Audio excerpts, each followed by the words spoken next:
तो जिस Superman super hero robin hood का मैं जिक्र कर रहा था, इस वक्त वो मेरे साथ मौजूद हैं। रूह रवां जेडीसी के फाउंडर जफर अब्बास साहब, thank you so very much आपके कीमती वक्त के लिए सर, जज़ाकल्लाह खैर। जफर भाई, पहला सवाल जो मैं आपसे पूछना चाहता हूँ वो ये है कि जब मैं और एक आम पाकिस्तानी ईद का सोचता है तो वो सोचता है कि मैंने अपने बच्चों को कपड़े दिलाने हैं, नए नोट लेकर आने हैं इनको ईदी देने के लिए और सबका ख्याल रखना है, लवाजमात पूरे करने हैं। जब जफर अब्बास की ईद आती है तो आप क्या सोचते हैं, आपकी क्या तैयारी होती है, क्या कुछ करना पड़ता है, उसके बारे में बताइए। जफर अब्बास इस वक्त ये सोच रहा होता था, सोचता है कि मुझे रमज़ान में जिस डोनर ने बोला था कि इतने हज़ार बेवाओं तक राशन पहुंचाना है, मैंने वो टारगेट पूरा किया नहीं किया, उस मद का पैसा आया हुआ है वो मुझे बेवाओं को ही देना है। मेरी टीम ने क्या किया क्या नहीं किया। अगर किसी ने शर्त रखी थी कि सिर्फ माजूरों तक ही ये चीज़ जानी चाहिए, फिर उसके बाद हमारे जितने भी सेंटर्स हैं उसमें जो लोग काम कर रहे हैं हमने उनके लिए ईद पे क्या किया। जैसे मुर्दा खाने का स्टाफ है, गुस्ल देने वाली औरतें हैं, दो औरतों के गुस्ल खाने हैं, उसमें काम करने दोनों टीमें, 4 औरतें वो हैं, 4 मर्द गुस्साल हैं, फिर सिक्योरिटी गार्ड हैं, फिर मैयतें रखने वाला स्टाफ है, उतारने वाला स्टाफ है, जो कफन काट रहे हैं, कफन सेट कर रहे हैं वो टीम है, फिर वहाँ का जो एनर्जी डिपार्टमेंट देख रहे हैं। तो एक एक सेंटर में इतने लोग हैं। फिर इसी तरह अगर लैब चले जाएं, दुनिया की तारीख की पहली फ्री लैब है जहाँ खून के टेस्ट हो रहे हैं, मशीनें भी वो हैं जो पूरे पाकिस्तान के किसी प्राइवेट सरकारी अस्पताल में नहीं। अब उन रिपोर्टों पे जो काम कर रहे हैं टेक्नीशियंस कुछ भी हैं हमारे स्टाफ है ना, एम्प्लॉइज़ हैं हमारे, तो हम सारी दुनिया में बात कर रहे हैं। उनको कुछ नहीं देंगे ईद पे क्या? उनके लिए क्या? उनकी तनख्वाह टाइम पर दे पा रहे हैं हम? चलो हम कुछ नहीं दे पा रहे, तनख्वाह ही टाइम पे दे दें। इस वक्त जो हमारे पास किटें आ रही हैं $4-4 लाख महीना, लोकल डोनेशन है पाकिस्तान में? किसी उस सेठ का नाम तो बताएं जो कह रहा है मेरे हालात ठीक है। हर बंदा डरा हुआ है, ओ FVR, ओ ये ओ वो, हम दे देंगे। तो हम तो आधे पागल तो हम वैसे ही हो चुके हैं, क्योंकि हमने वो वाला NGOs वाला पैटर्न नहीं अपनाया कि भाई कोविड आ गया है, लॉकडाउन हो गया, अच्छा भाई पैसा दें पैसा दें पैसा दें। हमने कहा राशन लो, लेटर हेड लाओ, मस्जिद मंदिर गुरुद्वारे चर्च जितना लिखा होगा हर छठे दिन लो। जब हमने देखा कोविड में सारे अस्पतालों ने एका कर लिया कि 14 दिन मरीज़ रखेंगे कोविड का, 22 लाख रुपए लेंगे, मैंने ऐलान किया जिसके पास बंद अस्पताल पड़ा मुझे दे दो। हुनैद लखानी मरूम ने अपनी जगह दी। हमने पौने 2 साल ICU, SDU, BiPAP, CPAP, ventilator, oxygen plant, 1 रुपया नहीं लिया। उसी वक्त एक्सपो सेंटर पूरा चला रहे थे हम, आर्मी का फील्ड अस्पताल, 3 वक्त का खाना, सखर का पूरा हम चला रहे थे।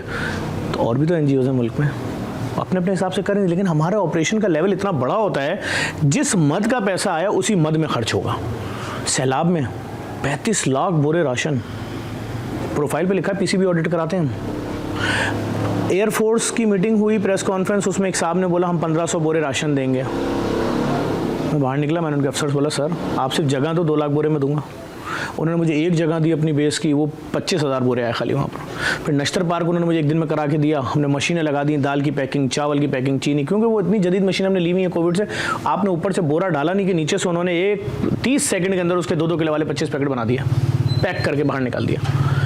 कंपनीज को फ़ोन किया भाई मिलों को, भाई आप 25,000 आटा चाहिए, 1000 बोरे के 25 ट्रक। इस मिल ने बोला 2 मैं भेज रहा हूँ, 2 मैं भेज रहा हूँ, 2 मैं भेज रहा हूँ। पता चला 13 कंपनियों से आटा भी आ गया।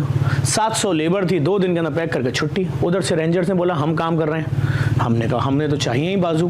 हमने फ़ौरन 50,000 बोरे सिंध रेंजर्स को दिया, PIB क्रिकेट स्टेडियम भर दिया, उसकी सीढ़ियाँ भर दी। नेवी ने कहा 25,000 बोरे हम दे सकते हैं, हमारे पास हैं, C-130 भी हैं, हमारे पास कश्तियाँ भी हैं। 25,000 उनको कारसाज पे दे दिया, पहुंचा दिया तैयार करके। SSU मकसूद मेमन साहब की टीम कमाल काम कर रही थी। अच्छा सिंध में नहीं, इनकी टीम चमन के बॉर्डर तक, तो डेली 400-400 ट्रक इनके थ्रू भिजवाए। पाकिस्तान आर्मी को खैमे, मच्छरदानियाँ, तकरीबन 5 लाख के करीब गर्म कपड़े, जैकेट्स, ये सब मिला के जो काम कर रहा था सबके साथ हम जुड़े। फिर जो DCs के साथ हमने किचन लगाए थे, एक वक्त में 25-25 हज़ार लोगों का खाना दिन में 3 टाइम। मजाक है क्या? हमें ऑफर नहीं कर रहे थे बैंक सैलाब में कि भाई फला NGO ने 10 अरब रखवाएं, हम उनको 25% प्रॉफिट देंगे, 2.5 अरब रुपए सालाना। आप 40 करोड़ मंथली के हिसाब से हमसे लीजिए और अपनी वेलफेयर करें। हमें ऑफर नहीं थी क्या? जफर भाई ये बताइए, आपने कई 100 अरब का तो सामान तकसीम कर दिया, इमदाद कर दी, इलाज करा दिया, लोगों की तालीम पे खर्च किया। ना जफर अब्बास ने बड़ा घर लिया, ना जफर अब्बास ने बड़ी गाड़ी ली, ना उसने कोई डिफेंस में नया बंगला लिया। लोग हैरान होते हैं कैसे पॉसिबल है। देखिए मैं अगर उस इलाके से बाहर निकलूंगा, पहली बात ये तो मुझे माफियाज मार देंगे। माफियाज से मुराद ये होता है जैसे मैंने फ्रूट माफिया से पंगा लिया, आप क्या समझ रहे हैं? मेरे कहने पर अगर फ्रूट, पूरे शहर ने फ्रूट नहीं खरीदा 2 साल पहले 3 दिन तक, और जब मैं चौथे दिन पहुंचता हूं उस फ्रूट वाले के पास कि भाई आज क्या रेट है, सरकार ने लिस्ट में आज का रेट दिया केले का 130 रुपये दर्जन, तुम कितने का दे रहे हो? तो केला वाला हंसते हुए बोलता है आज भी 600 रुपये दर्जन है, जो करना है कर लो। तो जब मैं वहाँ खड़े होकर बोलता हूँ ना कि मैं मज़ीद 3 दिन बढ़ा रहा हूँ, तो उसके बाद जो मेरे घर पे कॉलें आती हैं, वीडियो मैंने जारी की कि मेरा पीछा किस तरह हुआ है, नुमाइश से लेकर यहाँ आए सोराबगोड, फिर मेरे वहाँ से मेरे ऑफिस के बाहर कैसे खड़ी, उन टीमों ने कैसे एक दूसरे को इशारा किया, वो कैसे मेरे घर तक आए। चूँकि मेरी गली में कैमरे लगे हैं, गली के कोने पे सिक्योरिटी गार्ड है, तो फिर एक माफिया थोड़ी के इलेक्ट्रिक से किसने 6.5 लाख पोल बर्थिंग कराई है? करा ली थी ना कोई सियासी पार्टी। मैंने एफआईआर कटवाई, उनके मालिकान के नाम से कटवाई कत्ल की।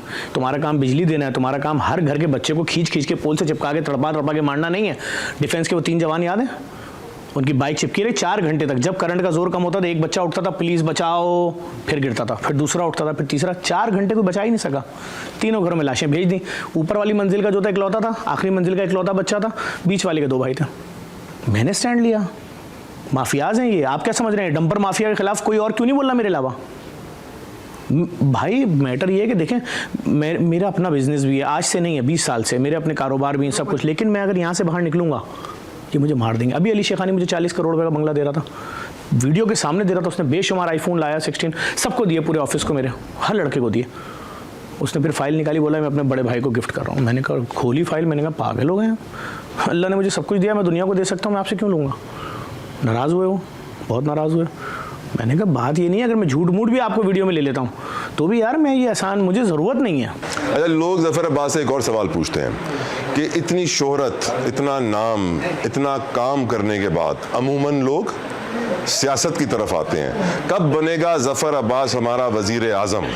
आप देखें, जब हमें समाजी काम नहीं करने दिया जा रहा खुल के, देखिए ना, मैं बार बार अपील कर रहा हूँ चारों सूबों की हुकूमत से कि भाई आप मेरे साथ जुड़े हैं। अगर मैं कराची जैसे मेगा सिटी की जान लैब माफिया से छुड़वा सकता हूँ, ये 17-18 रुपए वाला खून का टेस्ट बेचारे अपना जेवर बेच के 20-20 हज़ार में कराते हैं, जब मैं 15-17 महीने से फ्री में पूरे शहर के खून के टेस्ट कर रहा हूँ, चाहे आपका इलाज आगा खान में हो रहा है, लियाकत में हो रहा है, OMI में हो रहा है, जिन्ना में हो रहा है, सिविल में हो रहा है, अब्बासी में हो रहा है, या 1.5 लाख क्लिनिक जो शहर में है, कहीं भी हो रहा है। अगर तुम किसी NGO के भी अस्पताल में हो और तुम्हें डॉक्टर ने टेस्ट लिख दिए 12 टेस्ट, जिसकी मालियत 84,000 है, 30,000 है, 15,000 है, आंख बंद करके आओ, यहाँ लाइन में लगो, सैंपल दो, घर पहुँचने से पहले रिजल्ट आ जाएगा। और उन मशीनों पे आएगा जो पाकिस्तान के किसी अस्पताल में नहीं है। छोटा दावा था, करके दिखा दिया। ऐसी थोड़ी पिछले साल रमज़ान में ऑस्ट्रिच रो रहे थे सब मिलके, ऑस्ट्रिच से कोई प्रॉब्लम नहीं थी, याद रखिएगा। जब उन्होंने देखा कि हमने पूरे महीने शोर किया, पेड कैंपेनें चलाई और ये शख्स नहीं घबराया और ये बोलता रहा मैं खिलाऊंगा, मैं नहीं खिला रहा, ये खिला रहा है, ये खिला रहा है, इसको अल्लाह ने दिया है, ये सेठ है, ये खिला रहा है, आप किस हैसियत में एतराज़ कर सकते हो? आप एतराज़ करो अपनी हुदूद में, जो आपका घर है, जिसके अंदर आपका पैसा लग रहा है।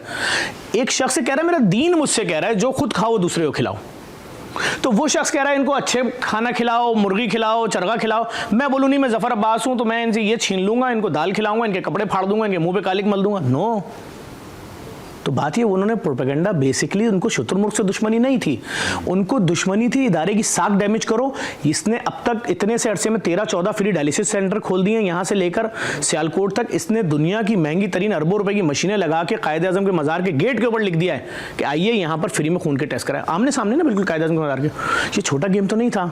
हमने पाकिस्तान की तारीख के 2 सरकारी स्कूल लिए, गवर्नमेंट से दीवारें मिली हुई थी, बीच की दीवार गिराई, पाकिस्तान की तारीख का पहला ओ लेवल स्कूल बना दिया। गरीब का बच्चा जिस दिन स्कूल में दाखिल होता है उसको टच लैपटॉप गिफ्ट किया जाता है। बीकन हाउस की प्रिंसिपल है, तमाम टीचर्स बीकन हाउस की हैं। अब उन टीचरों ने, प्रिंसिपल ने उस ठेले वाले के बेटे को वही प्रोटोकॉल देना है जो किसी मिनिस्टर का बच्चा जब 2.5 साल का स्कूल में आकर रोता है तो कैसे सीने से लगा के रखती है 5 घंटे, तो ऐसे ही इस गरीब के बच्चे को सीने से लगाना है। ज़फ़र भाई, सोसाइटी का जो हाल है